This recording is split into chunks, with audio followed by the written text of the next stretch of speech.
Hello and welcome to another episode of the Mastermind, Body, and Spirit Show. I am your host, Matt Belair. Today's guest is a consultant, event producer, speaker, and author. He supports visionaries to leverage their shadow into their big purpose. Producer of over 100 live events and host of the Face Your Dragon podcast, where he interviews celebrity thought leaders and icons. Magnetic attractor of notable media outlets featured in NBC Nightly News, PBS Television, and the LA Times. Proud founding member of the Association of Transformational Leaders, former championship-winning semi-professional motocross racer, currently residing in the jungle of Costa Rica. Welcome to the show, the man, Brad Axelrad. What's up, homie? What's up? It's good to be here, man. Thanks for having me.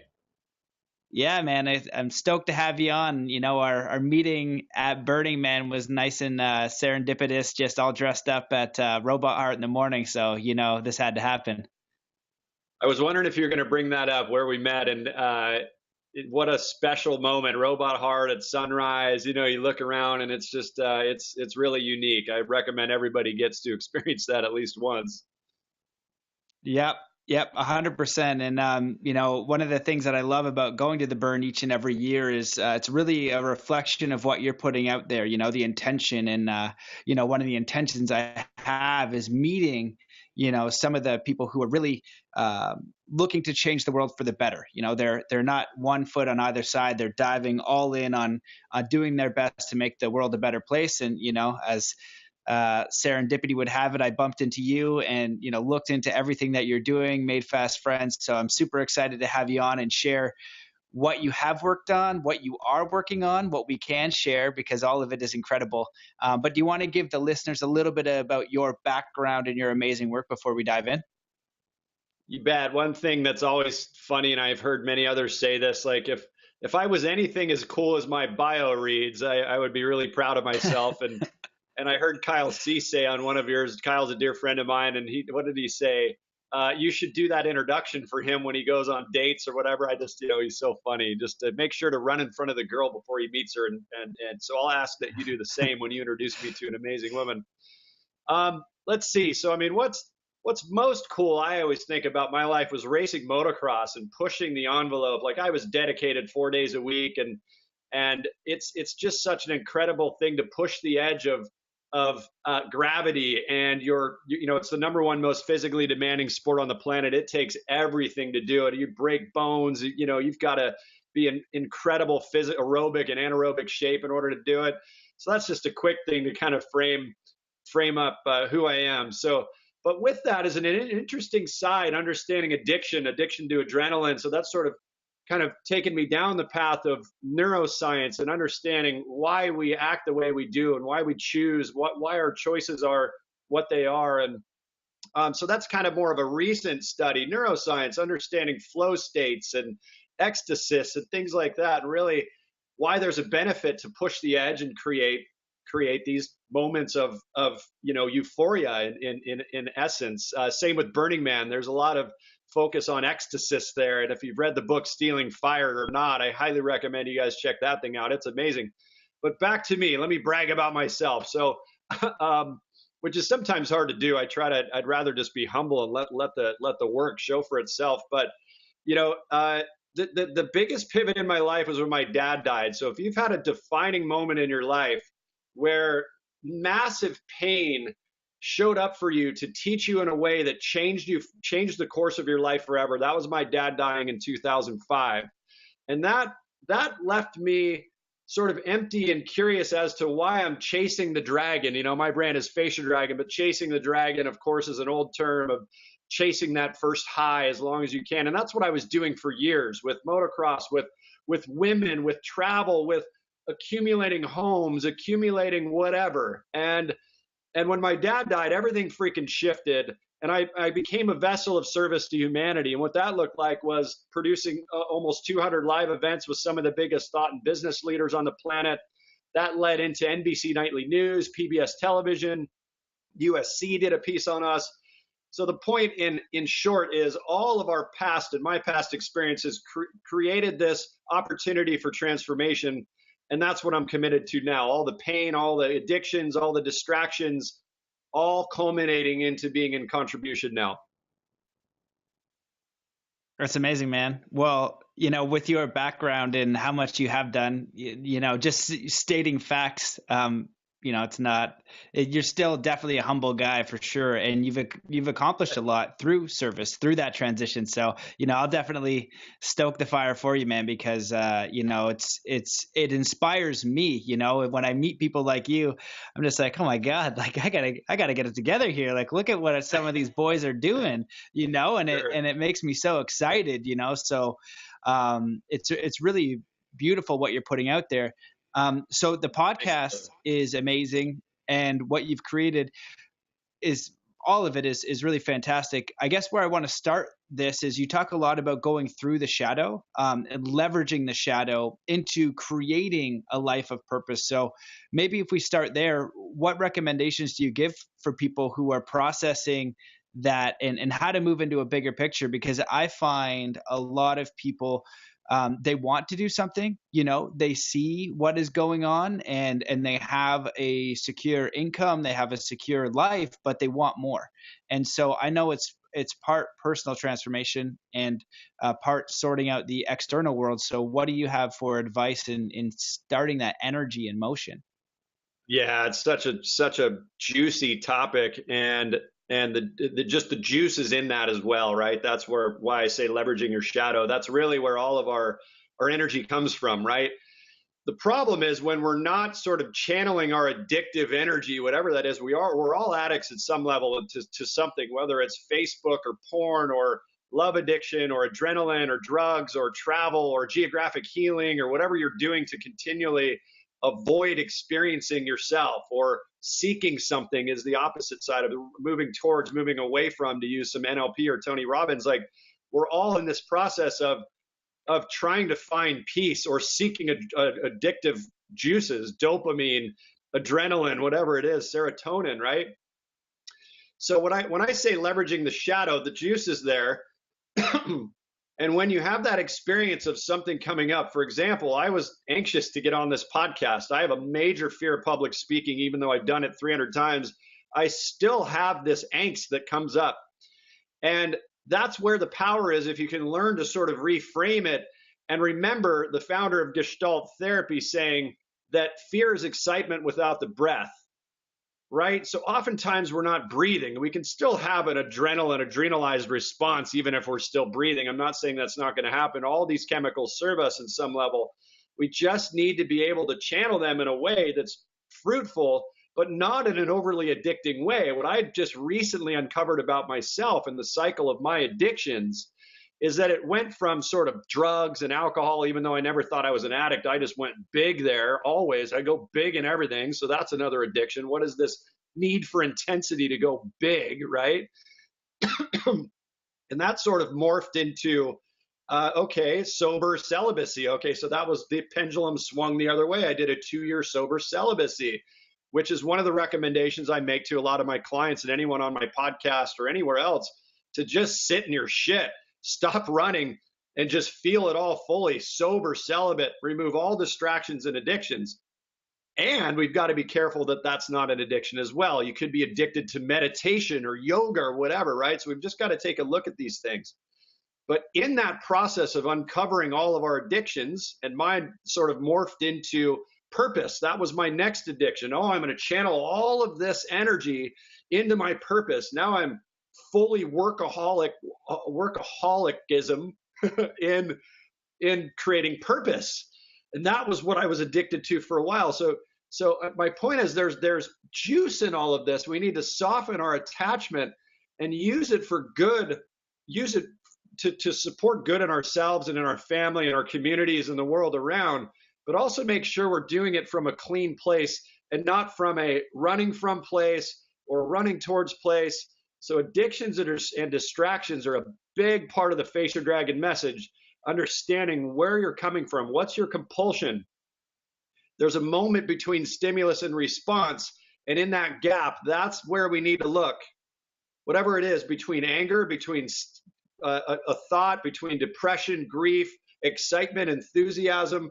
If we can mind that gap, I like to say, and stand in the gap, and that gap is really uncomfortable for most of us because we're this reactionary, addicted, human animal, right?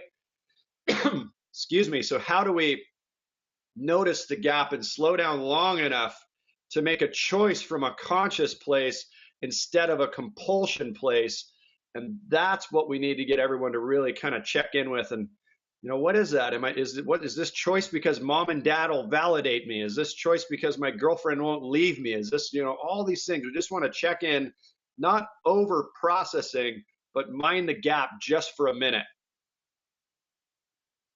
Yeah, that's beautiful, brother. Actually, that's been coming up a little bit in the conversations I've been having in the podcast, is the space that we need to allow ourselves to really think and feel before moving into a decision.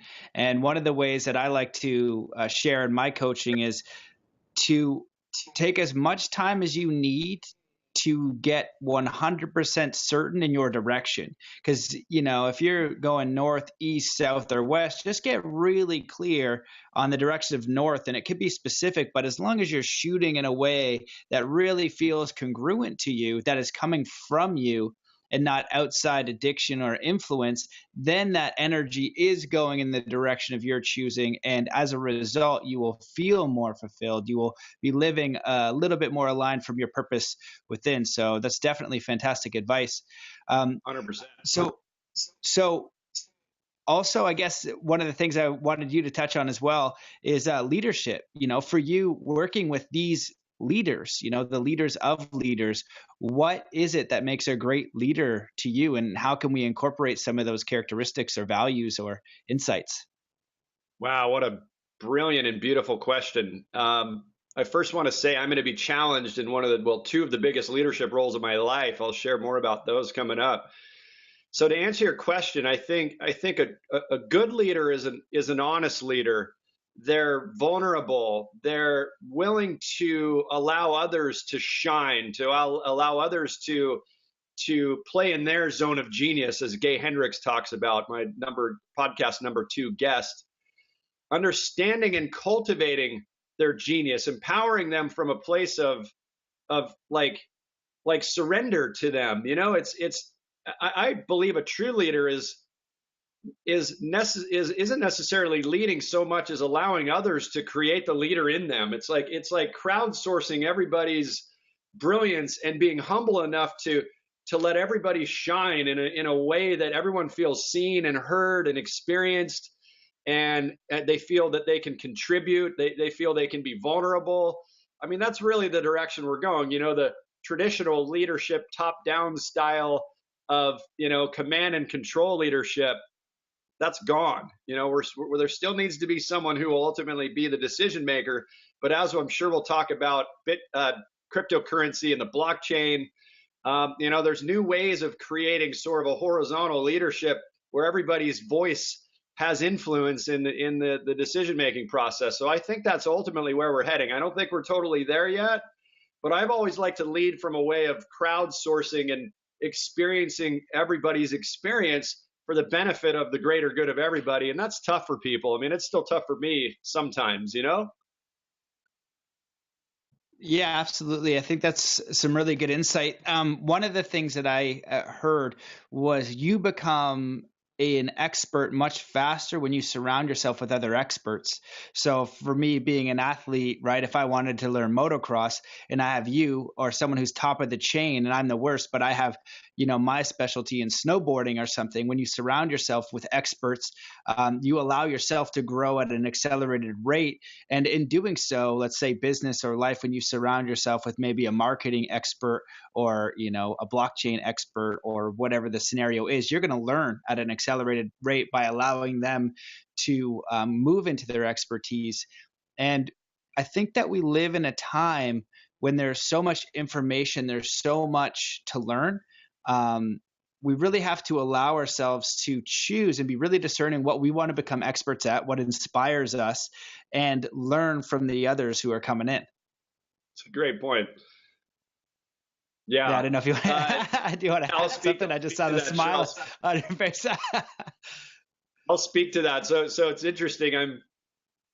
Well, paralysis analysis, but that isn't really what I'm going to speak to. Like, there's so many experts out in the marketplace. We need to be discerning as well. That was kind of why I smiled. Like, as much as I train people to find their message and become their voice and face the fear and use the fear that's preventing them from megaphoning it out and amplifying it in the world, I still am finding a little bit of challenge that everybody is now an expert and a messenger at the same. It's a weird paradox that I support it and love it, and I'm also challenged by some folks who are out just squawking something they read 5 minutes ago, and now they're an expert in the subject. It's a slippery slope in this new coaching speaker author space where many have never done things and they're just regurgitating something they watched on a webinar yesterday and charging people for it. That's sort of the shadow side of what's happening in this messenger space a little bit. But you're right. So discerning, thanks again for the props. I've been there. I've done it for 10 years. I've been in this space a long time. Founding member of the Association of Transformational Leaders with the likes of Jack Canfield and Ariel Ford and folks that like were at the grassroots of helping create EST and ultimately moving it into Landmark and LifeSpring. And so the point is like, there's what am I trying to say? Other than I love that we're all experts. It's amazing that we can all have a voice right now, especially with the Me Too thing all over social media yesterday. What a powerful day it was, and also really painful to see how many women have been violated at some level.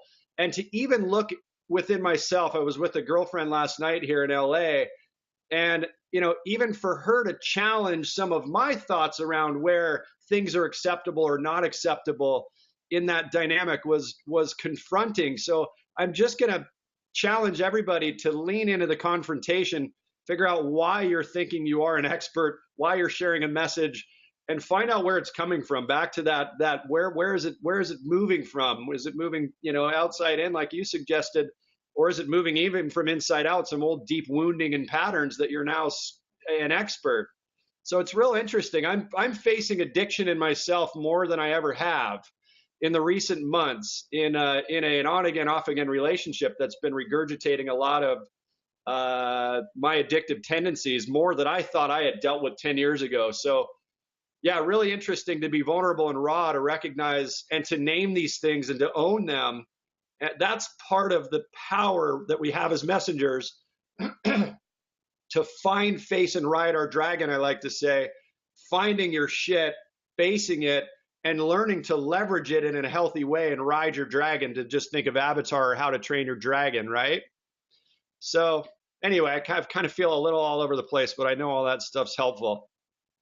Yeah, it was wonderful, man. What it brought up for me was I'll say it too in different ways where, being in the consciousness or spirituality space or whatever the case that is, you'll have people who do, maybe Reiki for a weekend and they are experts now. And it's great. Like they could be experts, right? But you got to know, well, I equate it to martial arts. You might be a white belt, a lot of Yes. these lineages, it's fine, right? Like in Brazilian jiu-jitsu, it's really hard to be a black belt. There's many fighters in the UFC who are not black belt Brazilian jiu-jitsu because they're really Wow. stingy, right? Huh. And so you'll see them, some of the best fighters in the world. And I think that if we can have that kind of value set on consciousness, spirituality, and what our offer is, because the flip side is if you can do it with humility and your best and to own your belt, and you're coming in with a white belt who's been really trying and they're honest and they're humble and they're giving you their all, they have massive value. The challenge might be when people are saying, hey, we're doing that, but we're doing it from a frame of being a black belt, where I can say, hey, I'm a speaker, I'm an author, I'm a coach, but do I have the same belt as you? I don't. And that's okay. I can learn from you. Right. Yep. And from that allows me to grow at an accelerated rate, to be honest with where I am, because then that's how we learn anything. So I think they're really good points, and invite people to explore mastery and be discerning with who they learn from, because there is a large selection out there to choose from. So being really, really discerning. So I guess I wanted to go a little bit back, which I think is super important because, and it's where you're really an expert, is how can we find our voice? If we're just starting the process, how do we find our voice and tune in to monetize it? Because I'll be vulnerable. I have no problem with vulnerability and ignorance. I'm very radically honest and kind of share with people where I am. And some people are really challenged for what it brings up for them. And then I had a circumstance recently. I won't go into the details, but I had heard some information. I had shared the information honestly because I thought they would want to know. Right. And then that affected other people. And then they're kind of upset with me. And I was like, I'm just sharing what I heard because I feel like they would want to know. It wasn't to hurt anyone. It wasn't in a judgment way. So now I'm wrestling as like, should I share that stuff? Like, but we're in these sacred spaces of spirituality, consciousness, all these different things. So I think it's okay to share and be heard. And then for anyone to reflect back and not say, this isn't true or judge them or be angry, just be like, okay, cool, thanks, I'll sit with that. So I don't know if that rant got to a question because I kind of got sidetracked myself. It's all good. Pose a question for me. Yes. Okay. So the original question was, yeah. How do we get to the point of finding our own voice, like really tuning in with our own voice and then sharing that? Because I was going to go before I got sidetracked there. My own world was, for me to do the podcast, a lot of things business wide. I'm not great at business. I'm really good at marketing, really good at some parts of it, but going deep to be like a businessman, I don't want to put a bunch of effort into that. I want to put all the effort into the podcast, into what I'm sharing, into learning and going to Egypt and being around experts. That's what I'm passionate about. Right. So transitioning to monetarily figuring that out with my specific voice is a freaking challenge. Then alone, someone who might be just exploring this, be like, you know what? I'm ready for more, Brad. What the heck do I do? I don't even know what I can offer. I don't even know where to start.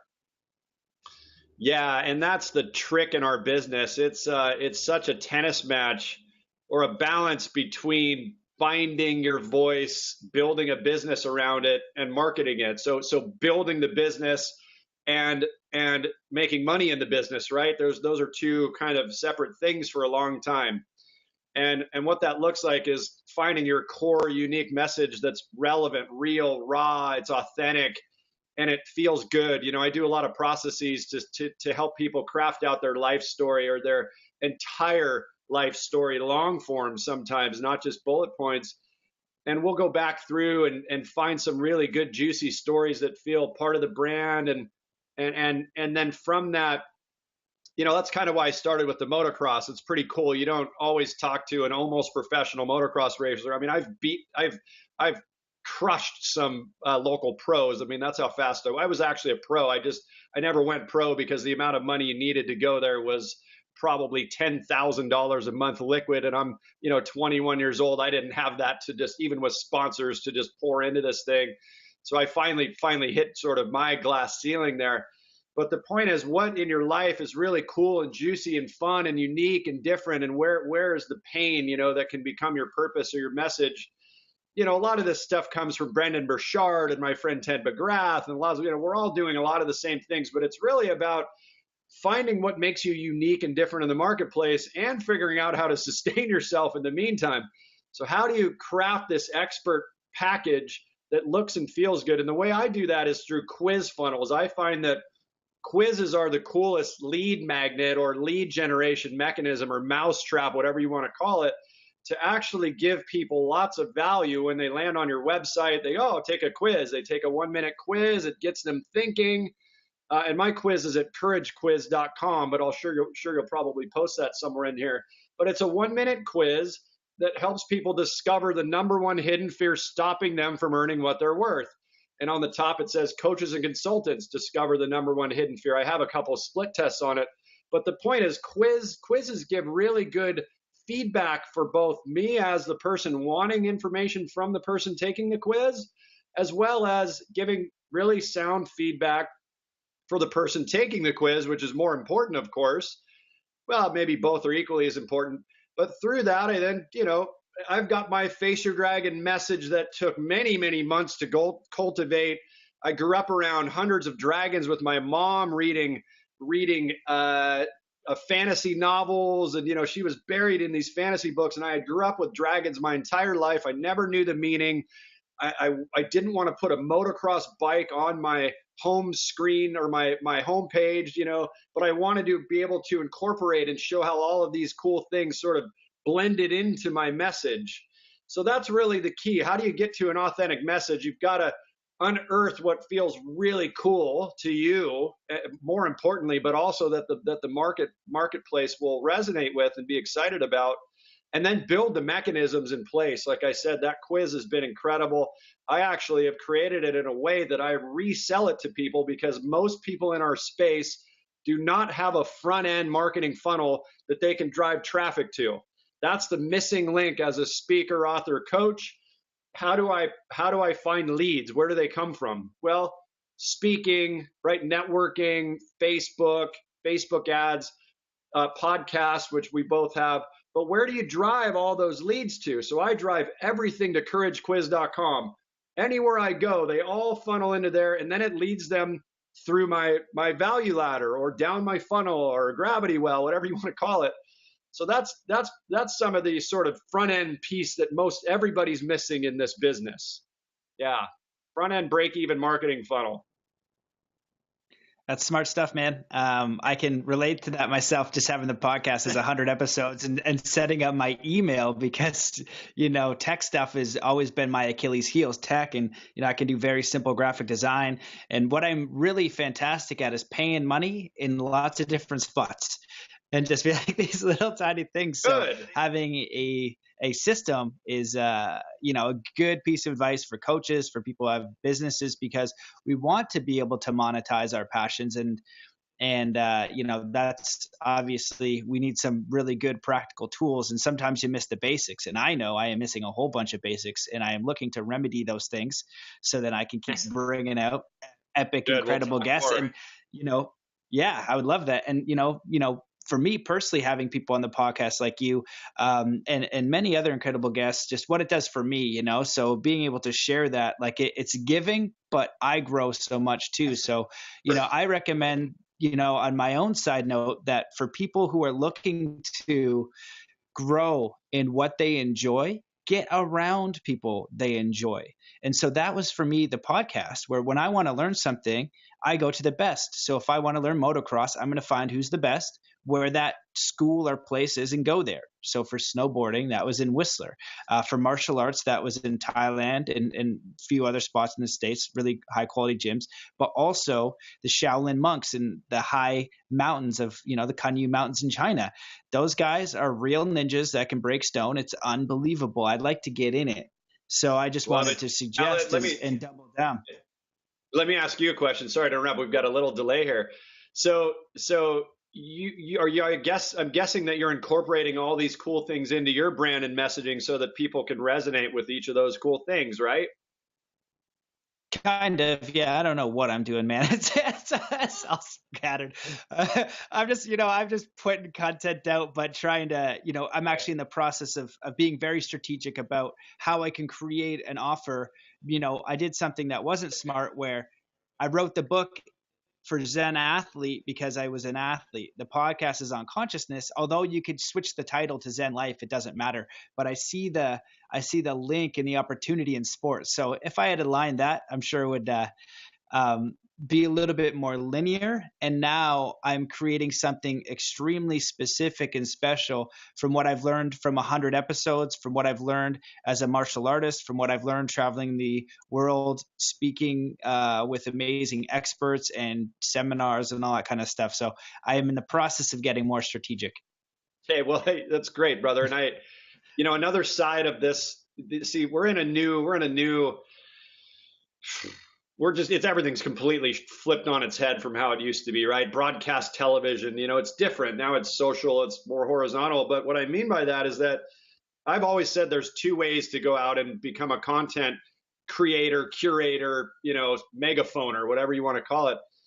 And the one is you set it up very intentionally, like I'm suggesting, So you've got a strategy, a funnel, it all makes sense. Or you just go out and start ripping content, and then people love you. You're in flow. That you attract your tribe from flow, and then it works. I mean, you can do both ways. I like where you're going. Frankly, I just didn't know what my message was, so I had to spend months and months and months holed up in a cabin in the mountains of Boulder, sober and celibate, really calling in, doing lots of plant medicine and other things. Like, what the heck is my voice and my message? So I had to go that way. It seems like you knew what you wanted to talk about. I was mortified to get out and just spend more time and energy sharing about just random shit. I didn't want to do that anymore. I wanted to get super clear and dial into a message and then build the pieces behind that, Mm-hmm. Yeah, I love that. Well, I appreciate that as well, because I think there's, what do they say? There's infinite paths home, and there's, just do the best you can. And my way, I would say, is meandering forward with a lot of enthusiasm. Just doing the best I can. The podcast intro, I just see upgrades everywhere, but creating and pursuing what I value most. And now I can add the other side as it comes into my reality, or get really, really clear and reverse engineer it. So that way you can strategically create some income around your passion. So then you can move more and more fully into that and eject yourself from the situation that you would like to upgrade. So I think it's really, brother. I want to really comment. important. I want to steal Alex Mendozian's brilliant quote of running enthusiastically in the wrong direction. So we want to make sure we're not doing that. The way I've always said it is, let's walk down the right path instead of running down the wrong one. So that's not really what you're suggesting. Although I really want all the listeners to check in to make sure you're not just a dopamine addict and you're excited by the next shiny freaking object. Squirrel, squirrel, squirrel. Like, I mean, we all love dopamine more than anything. I mean, we all freaking love dopamine. But just make sure you're walking down the right path instead of running enthusiastically down the wrong one. So, absolutely. Yeah, one of my friends, what do you say? The only shortcut is doing it right the first time. My friend Julian Wozniacki. Sorry, buddy. His last name's odd, but really smart guy. I remember him telling me that. He also told me the difference between art and business, and that was a whole discussion in itself, where basically art is fully going with enthusiasm, your passion, and business is solving a problem. So just being a little bit more strategic. So I'm getting a little bit of help on all sides. So where I wanted to go with this, because there's actually a few spots that I want to get to, but where I wanted to go first was, okay, so you and I think would agree where it's not about the end goal. So when I'm coaching an athlete, I have two athletes going to the Olympics, and they could win a gold medal. That's great, but it's not, their life isn't complete at the gold medal. That's a goal, and that's fantastic, but that doesn't define whether they are worthy, whole, happy, harmonious human in general, right? That's icing on the cake for them already being complete. So same in business or your transition from wherever you are in life. It's not, you need to get to that space where you're doing 100 seminars and you're living your purpose and everything's lined up and you're done and complete. It's always a continuous unfolding process. And I think it's really valuable to be able to move through that process and shadow and life with peace and ease and grace. Really easy to say, really challenging to do.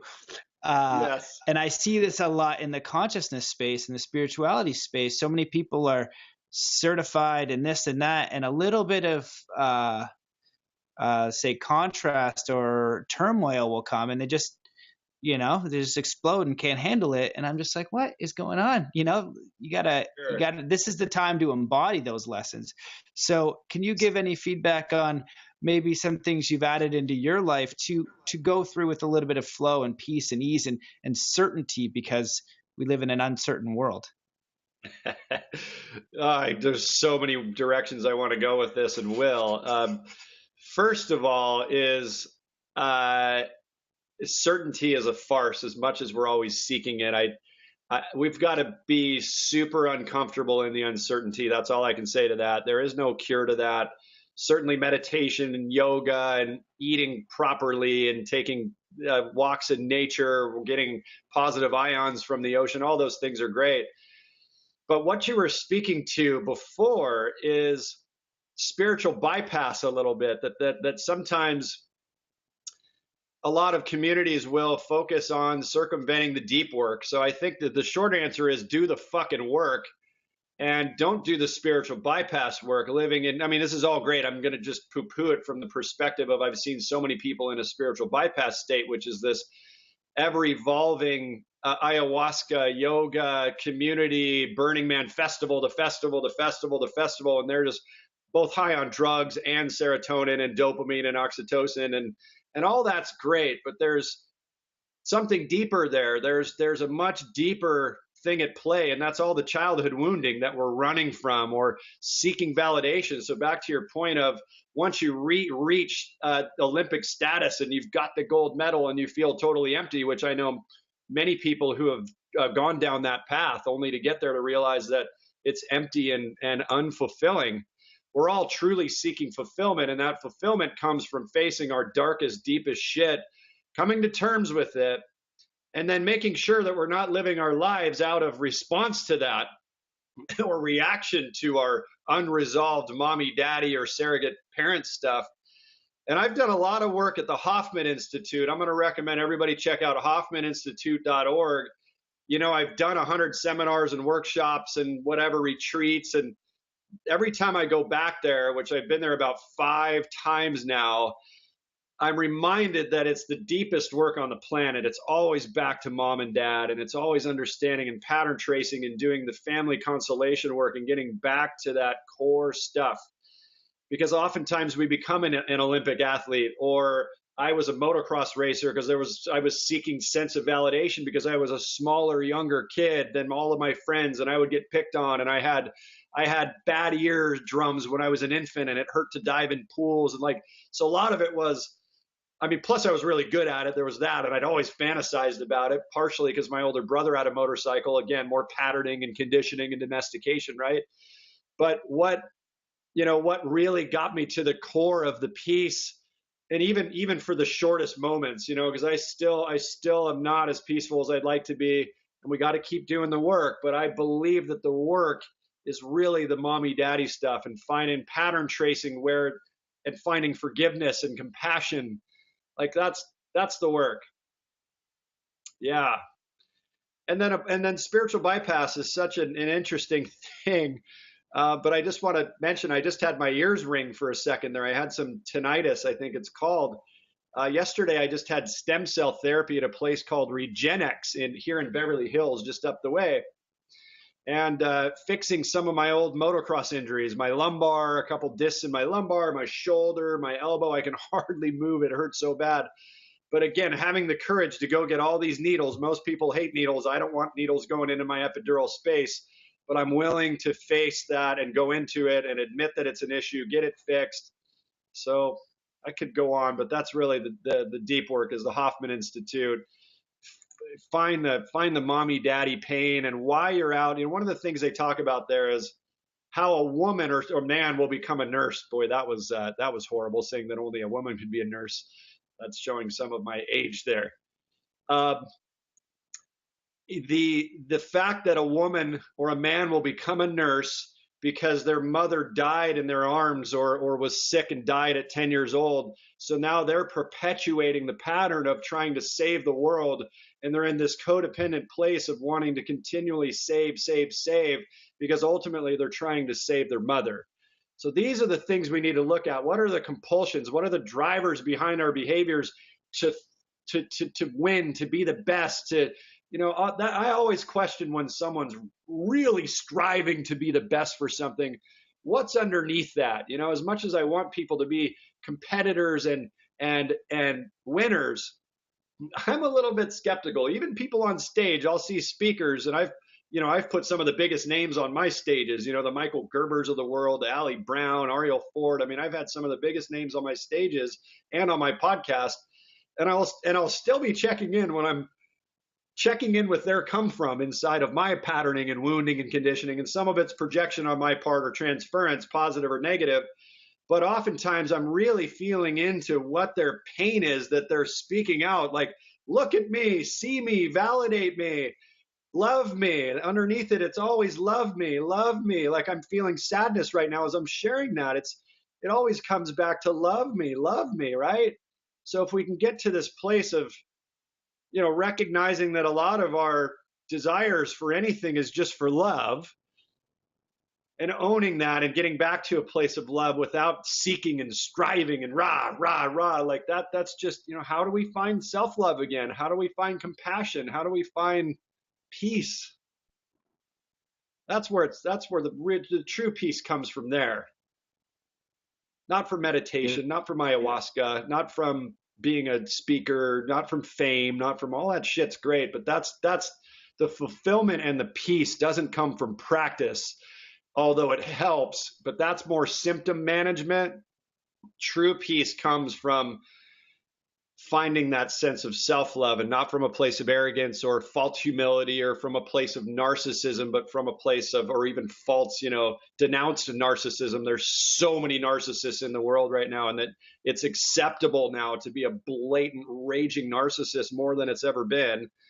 And I'm not just speaking at the presidential level, I'm speaking at the social media level. Like, whew, we are in an interesting place, and it really breaks and hurts my heart to see that it's both acceptable. And I watch my friends who are addicts. I see where I'm an addict to the phone. Like, yeah, I love JP Sears's take and Kyle Cease's take. And JP's a friend. I was just with him for 3 days. I brought him into this transformational community last weekend. He and his now fiance, and whew, it's he finds humor in it. I'm not a humorist at all, but people like Kyle and JP who can create humor in transformation, it's so powerful, because me just speaking at you is probably a little harder to take than JP lobbing it up in some brilliant humor. So I just bow to their brilliance in humility and in humor. They're just masters.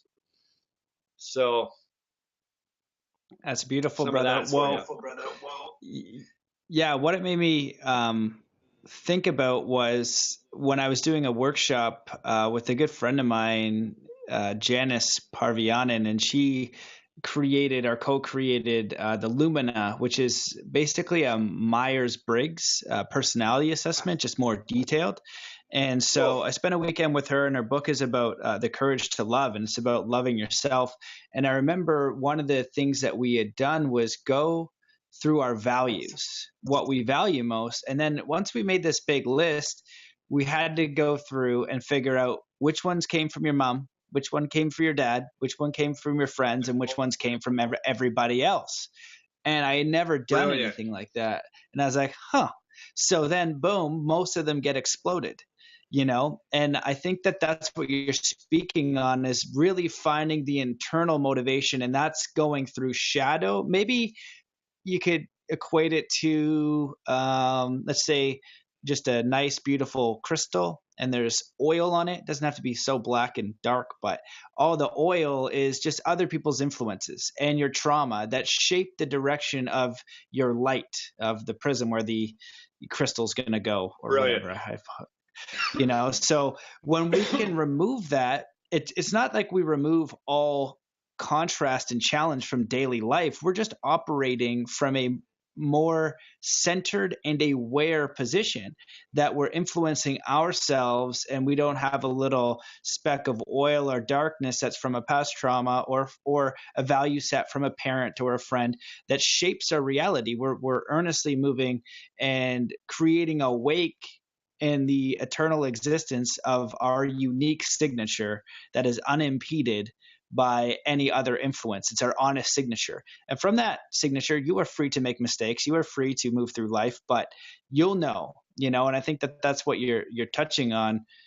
And I think it's very important and very wonderful. So what I would recommend for everyone out there is just go into the challenge and just, have it sit and think a little bit. That's where you're going to figure it out. Just sit and think for a little bit, ask yourself a few questions and start to get clear.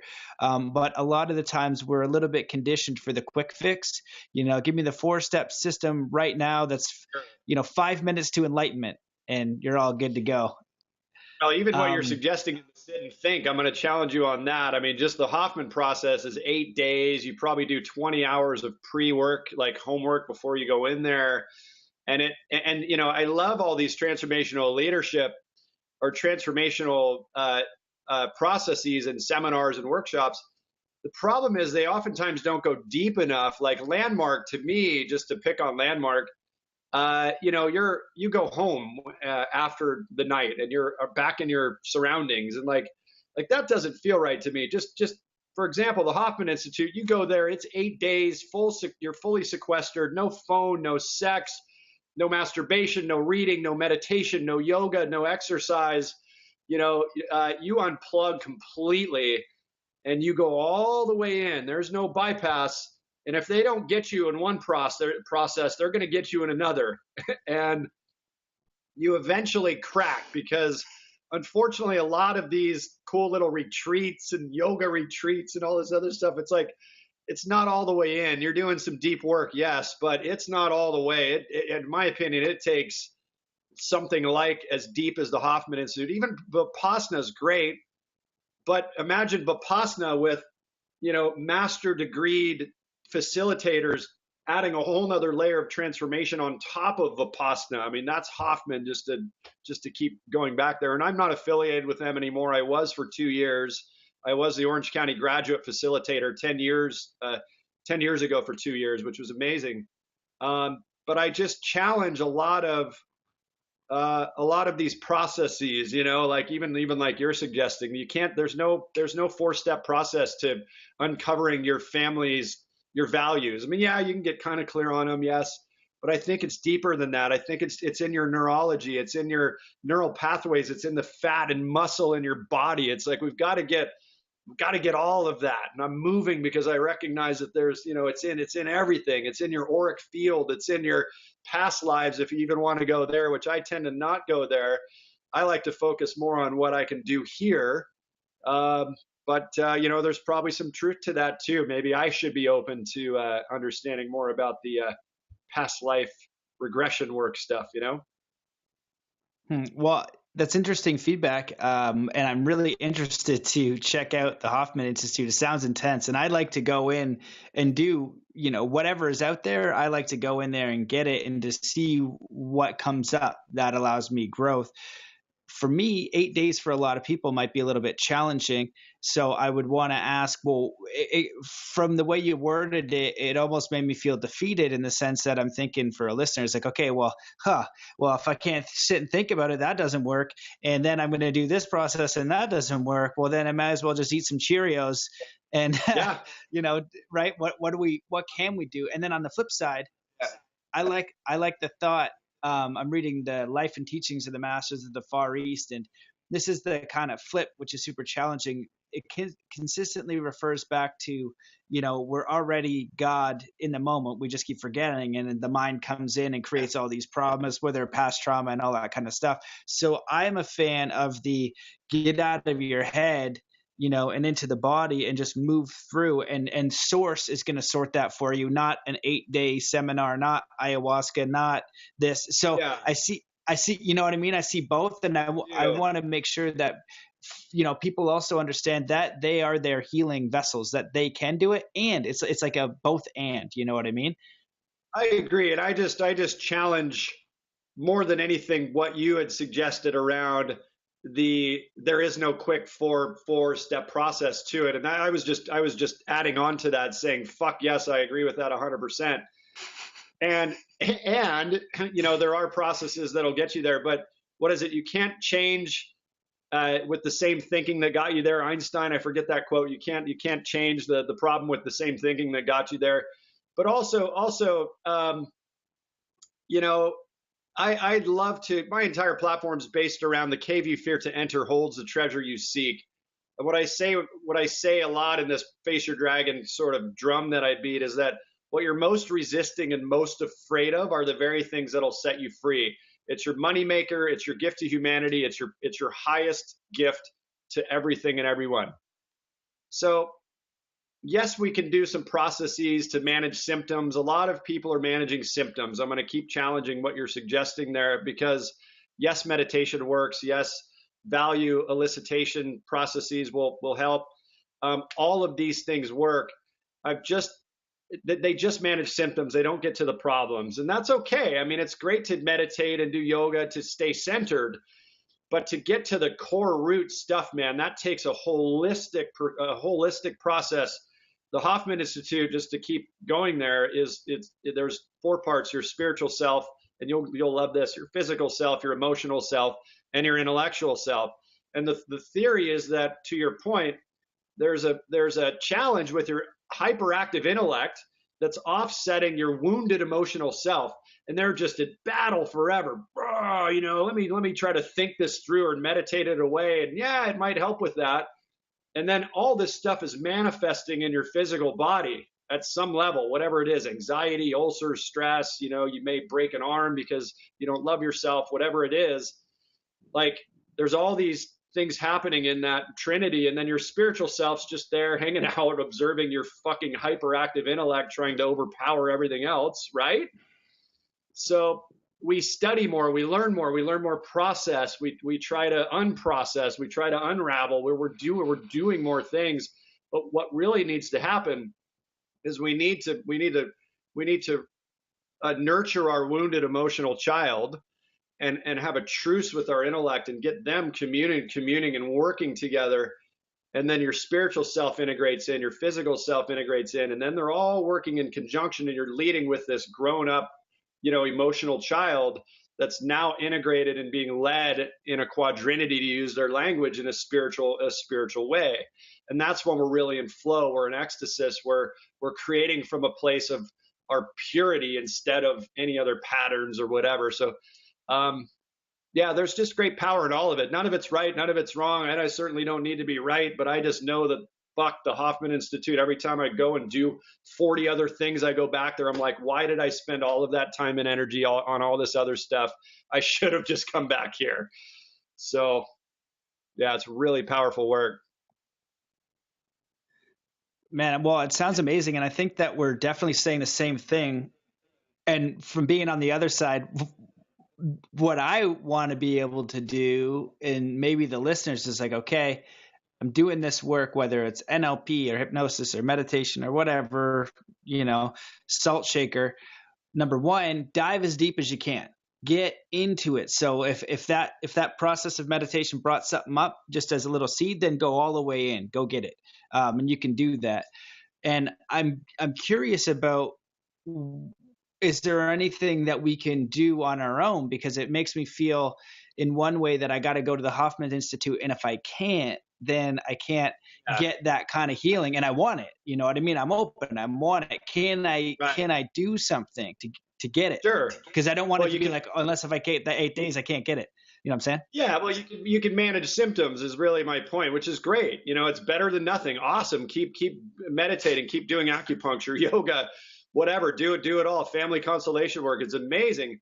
The problem is we're simply layering more and more things on top of a horrible foundation. So we've got to get to the foundational work, whether you do it at Hoffman or something else. Just do your best to get to the foundational work. And that's really, a holistic, it's mind, body, spirit, intellect, it's all of it, right? It's finding the work that gets to all of that.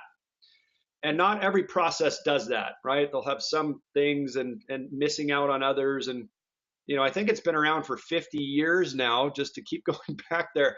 They've done the work. Stanford's done case studies on it. Like, it's legit powerful. So your question, to answer your question, like, there's nothing wrong with managing symptoms. I just don't want to manage symptoms anymore. My guess is that others that are listening to this would much prefer to get to the root cause and find out what's the beginning part of a vicious cycle that keeps repeating in their lives, instead of having to manage the vicious cycle with symptom relief, yoga, meditation, ayahuasca, whatever you're doing, alcohol, drugs, right? Sex, pornography. Yeah. Mm-hmm. I'm with you. I love it. Yeah. Get to the root, man. That's the thing. And for me, I'm kind of reflecting back my own thing. Cause like I said, I want to do it. I just don't know when I can sequester myself for 8 days, but it's already on the radar. And, I like to dive in, within my own field and get as much as I can. So I think that that's really valuable feedback. And I think that getting to the root, however you can get it, is the most valuable thing. Really diving into who you are, what motivates you, what you're about, and discovering yourself. And for me, I love that. So I appreciate that. One way to kind of go back a little bit, I'm curious personally because I'm kind of going through this. Um, it's, we're looking around. We talked about people who are the narcissists. So we're looking around and like, I say I see a lot of white belts pretending to wear black belts because people don't know the difference. It was just like when I was younger, skateboarding all of a sudden became cool. I had been skateboarding for a few years. I was pretty good at it. That doesn't matter. But what was interesting was then all of a sudden everybody grabbed a skateboard and they wore the shirts and they wanted to be cool. And I was totally fine with that. That didn't bother me. I was just really just interested. It's like, they really just want the prop.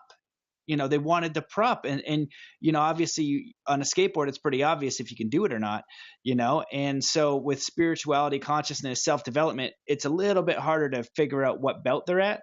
So the question I wanted to ask was, when we're observing this and you're on stage, right, you're choosing who to grab on stage and to share about consciousness and spirituality. You can see this window in them, let's say, for improvement, right? You see a little bit of narcissism. You see a little bit of I need love. You see, you're seeing it and you're like, oh, cool. You're supposed to be an expert, but I can see this in you.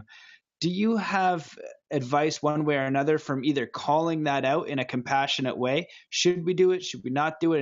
And if so, what's the best way? Because for me, I see that a little bit on the podcast. Some people you'll be reaching out and this guest and that guest. And for me, it's what they write. Once I look at their work and what they write and what they do, not say what they do, then I can make a judgment. But it's a call because I want to spread the message of people who I feel are embodied, who are really putting in the work, who are authentic and doing their best. And maybe I'll have a few guests here and there that aren't that, but I think I'm batting at 100% so far. But I want to keep that way. And if I'm going to put someone on stage, it's the same thing. I want that person to be embodied. So I kind of feel, and I don't know if it's my own stuff, that if I see this thing in someone, I want to just kind of address it in a passionate way where I would want that too. Say, hey, Matt, like, I think you want to be on stage because you have mommy issues or something, but like, really interesting. Like, what makes you think that, please share. I'm fine with that. But I think that a lot of people aren't open to receiving it. So it's a long-winded question that I think you understand. Yeah.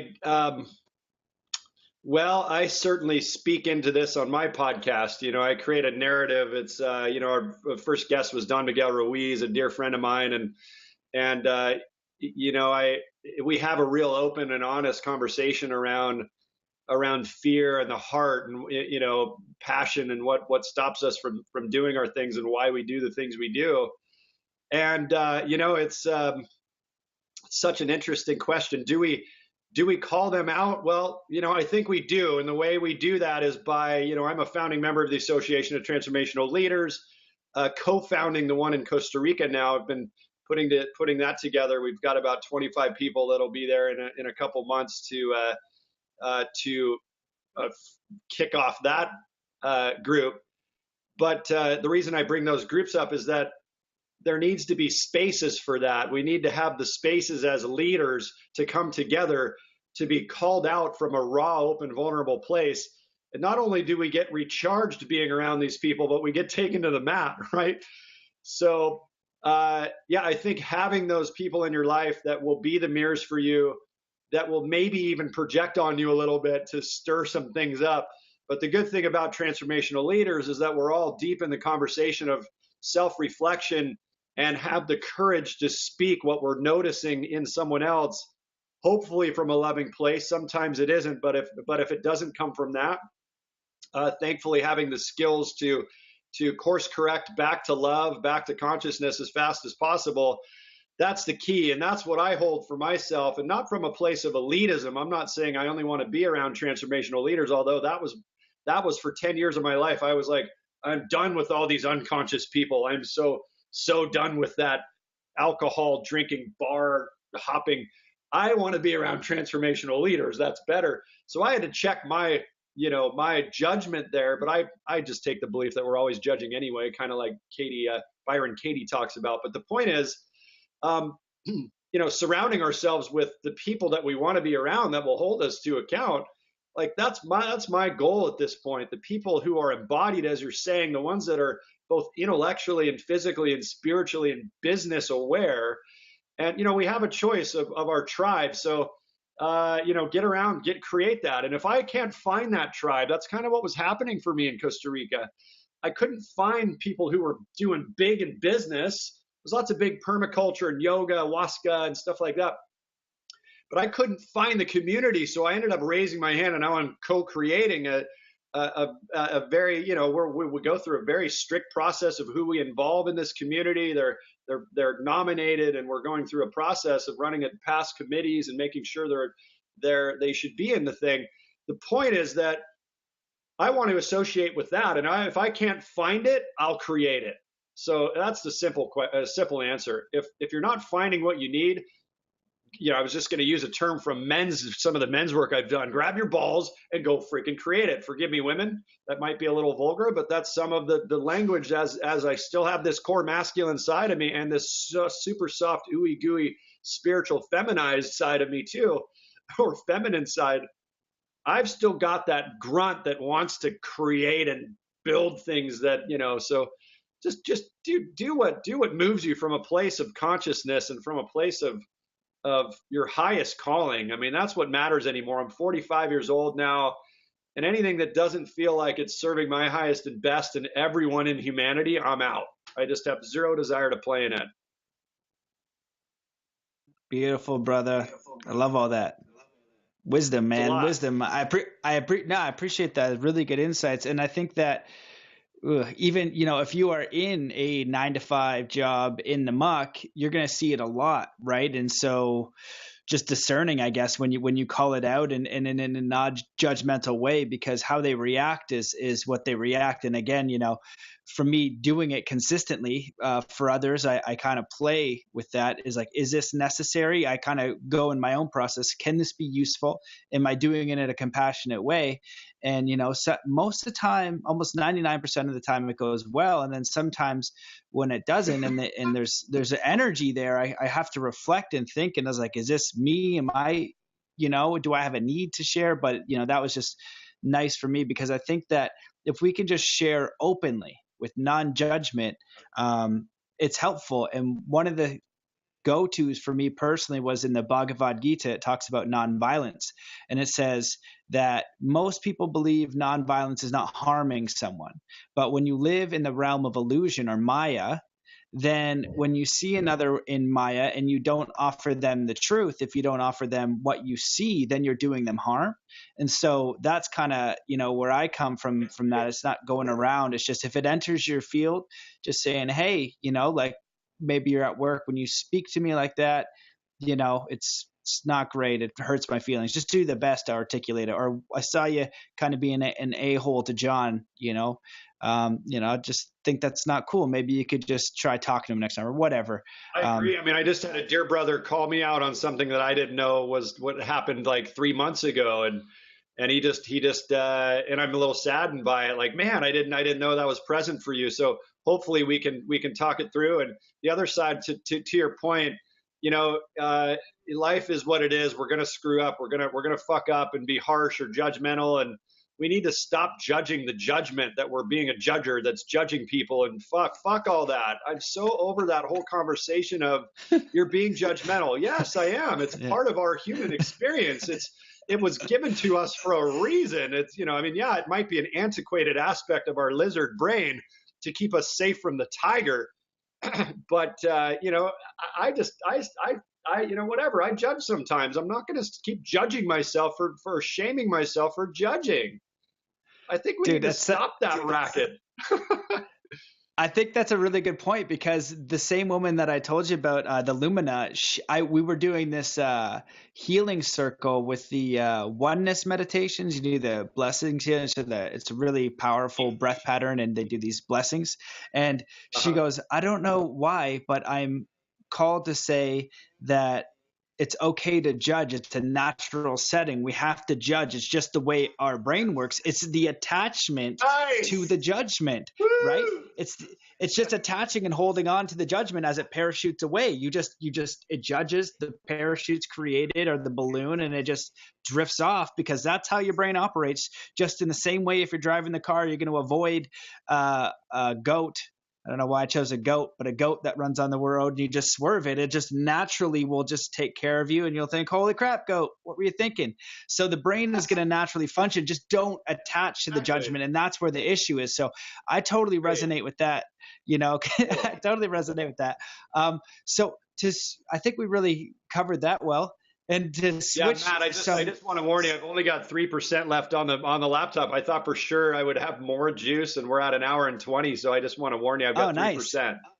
Okay, well then, at that case, we're going to need for sure just share where people can find more about you. We'll have to get you back on the podcast because I love you and this was interesting. We didn't get into Bitcoin, which I wanted to do.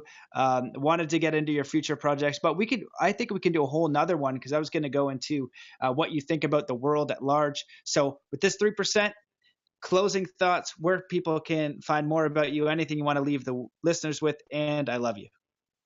I love you too, brother. I'm just so grateful to be on this, and the work you're doing is exceptional, and I commend you for having the courage to get out and share your voice, because it's not easy. It's scary as fuck sometimes. So good for you.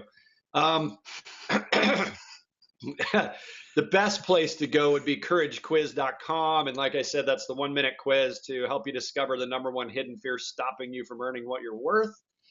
FaceYourDragon.com is where all the podcasts are listed.